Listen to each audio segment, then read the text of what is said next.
El gobierno busca dinero. Durante su viaje a China, el presidente Daniel Noboa intentó refinanciar la deuda con ese país que hasta el 2027 representa obligaciones por 1.600 millones de dólares, sin contar intereses. Los resultados aún no son públicos. Esto mientras el déficit a mayo superaba los 1.500 millones de dólares, pese a contar con más ingresos y a tener las inversiones detenidas. Vamos a revisar el escenario de liquidez del régimen con el economista Fausto Ortiz, exministro de Finanzas. Buenos días, economista, bienvenido a Contacto Directo. ¿Cómo está, Lenny? Buenos días. ¿De qué depende que Ecuador consiga de manera efectiva un reperfilamiento de su deuda con China? La deuda con China se reperfiló en el gobierno del presidente Lasso, lo hizo el ministro Arosemena, que lograron que habían vencimientos de 1.000 millones en un par de años, hace un par de años también, y lo que hicieron que esos 1.000 millones los vayan y los pateen un poco más hacia adelante. El saldo de la deuda con China hoy día debe estar bordeando alrededor de 2.500 millones de dólares. En este año había que pagar 600 millones y en los años siguientes unas cantidades relativamente pequeñas frente al saldo que tiene.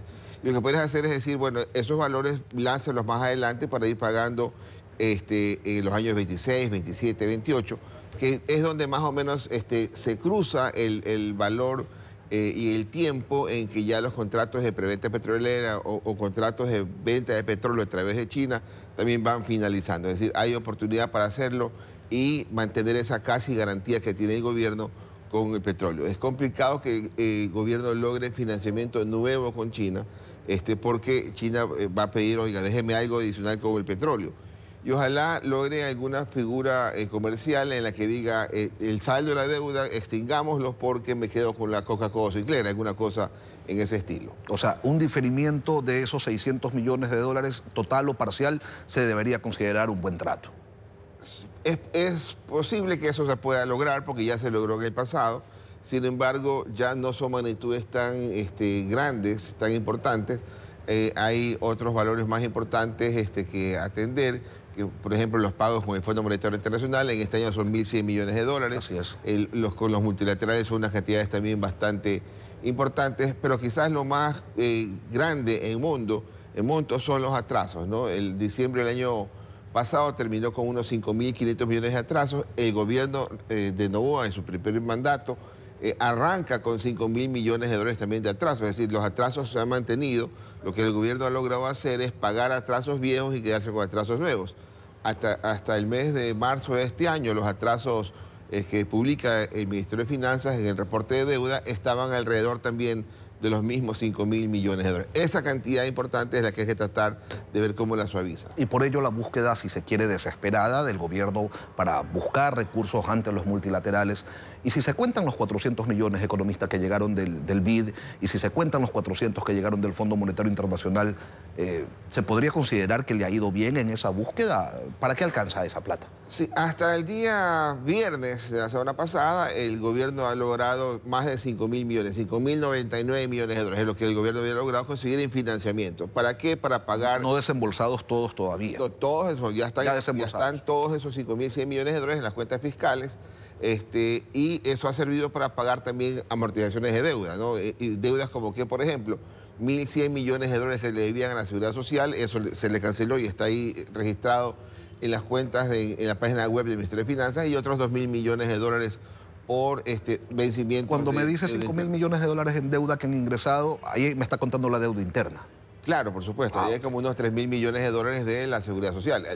Deuda es deuda. Claro, sí, pero claro, o sea, le sacó 3.000 al IES para pagarle 1.100.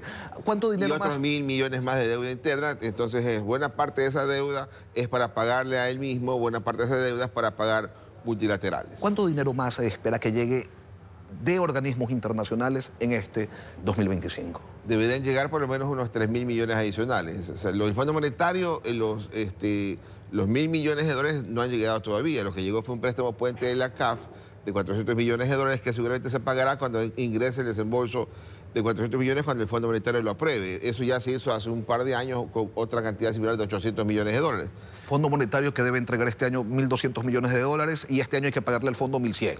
Exactamente. Un poco esa es la idea. Deuda por deuda en este año. El año pasado sí fue deuda por plata fresca.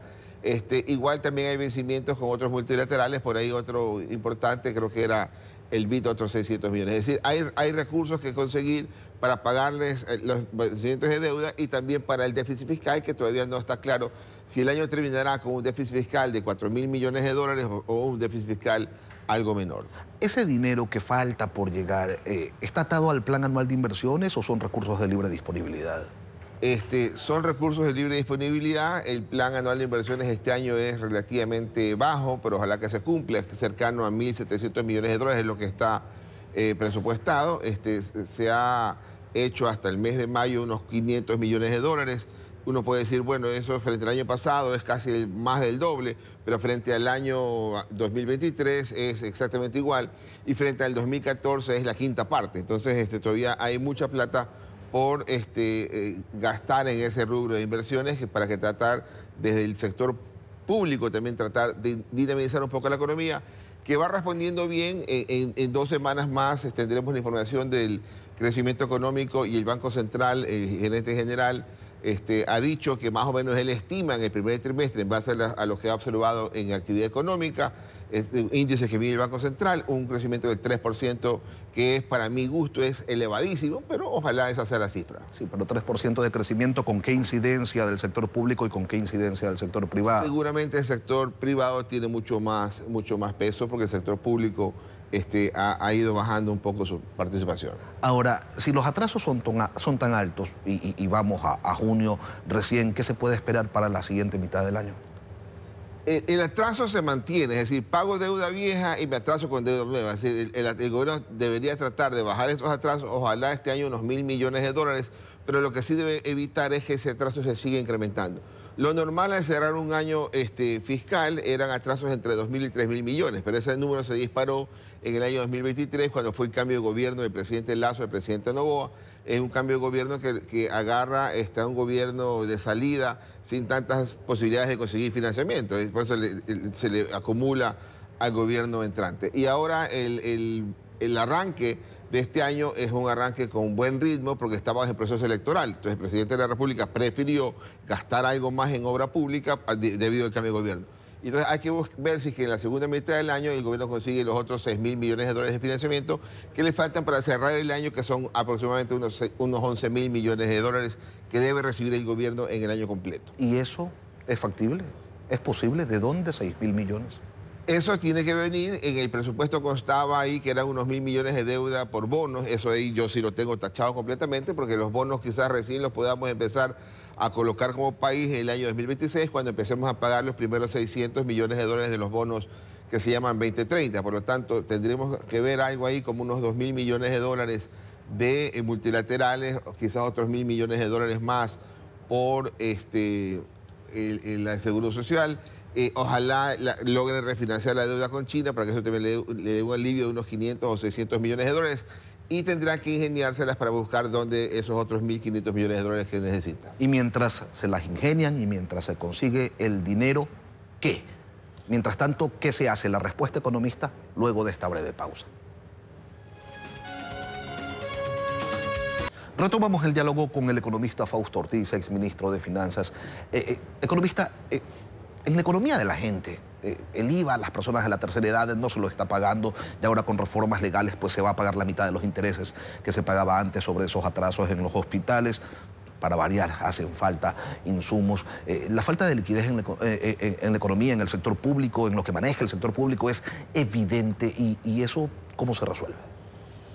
Sí, eso es con financiamiento, eso es con la recaudación de impuestos, que no alcanza porque hay déficit fiscal. Entonces, estemos claros, si hay déficit fiscal, hace falta deuda para cubrir ese déficit fiscal y solo se podrá gastar si que tienes ese nivel de deuda o los atrasos. Te pago, recibo tu factura, pero te debo plata, eso es un atraso. Afortunadamente, en la economía completa, esa falta de liquidez del gobierno no se siente porque en la economía se está incrementando los depósitos, por ejemplo, ¿no? Si uno dice en la banca los depósitos han crecido el 19%, el año pasado crecían el 9%, entonces eso quiere decir que los depósitos en el sector privado al menos están creciendo y hay espacio para que se dé financiamiento, lo cual también daría algún alivio si alguien estuviera con algún atraso. ¿Qué pasa con los proveedores del Estado? ¿Qué pasa con los gobiernos autónomos descentralizados? ¿Qué pasa con toda esa gente que depende? A ellos el gobierno tendrá que hacer su tarea de conseguir financiamiento y pagarles, aunque sea con bonos, que es lo que en este primer semestre del año se sintió. En la Bolsa de Valores uno vio movimiento inusual en bonos de buena magnitud, es decir, mucho pago en bonos que se fueron a transar en la bolsa y les dio liquidez a las empresas, ¿no? ¿La única salida está en la deuda? La única salida está en la deuda, porque más impuestos el gobierno no debería arrancar. Es un año que debería empezar a reactivarse. La economía ojalá llegue al 2.8% que dice el Banco Central. Los primeros números esperados para el primer trimestre de este año son positivos, dan la intención a la economía de poder llegar a ese 2.8 o 3% que plantea el Banco Central. Fausto Ortiz, exministro de Finanzas, gracias, economista, por acompañarnos hoy aquí en Contacto Directo.